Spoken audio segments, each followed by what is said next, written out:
Welcome to everything Gujarati channel. તો ચાલો બાળકો, આજે આપણે થોડી બારાખડીના વિશે શીખીશું. બારાખડી એટલે કે ગુજરાતીના આલ્ફાબેટ્સ.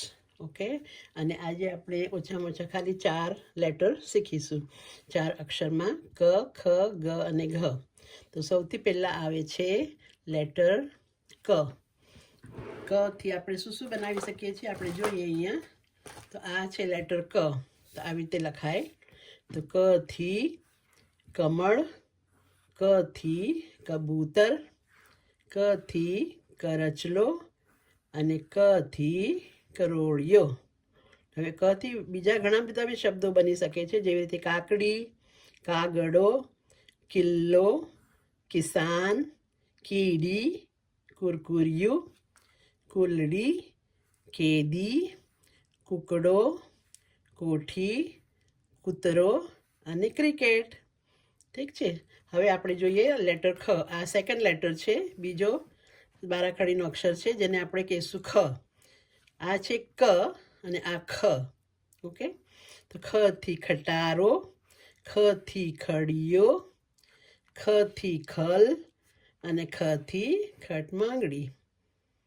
હવે આના સિવાય છે ખાટલો, ખારેક, ખિસકોલી, ખ થી ખિસ્સું, ખ થી ખીણ, ખ થી ખુરશી, ખ થી ખુરપી, ખ થી ખેતી, ખ થી ખેડૂત, ખ થી ખોખો, ખ થી ખેતર અને ખ થી ખોપરી. તો આ હતા ક અને ખ ના શબ્દો, જેનાથી આપણે શબ્દો બનાવી શકીએ છીએ લેટરથી, રાઈટ. તો હવે આપણે ત્રીજો અક્ષર શીખીશું. ત્રીજો છે આલ્ફાબેટ ગ.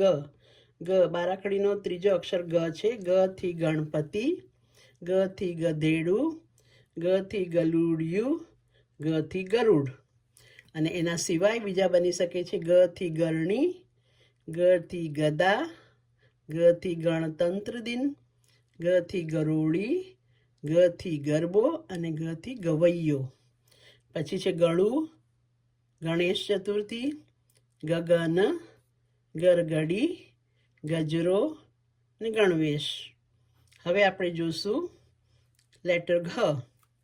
ઘ થી સૌથી પહેલાં તમે જુઓ છો ઘડિયાળ, ઘ થી ઘર, ઘ થી ઘડો અને ઘ થી ઘંટી. એના સિવાય ઘ થી ઘણ, ઘ થી ઘઉં, ઘ થી ઘનઘોર, ઘ થી ઘરાક, ઘ થી ઘરડી, ઘ થી ઘડિયો. બીજા છે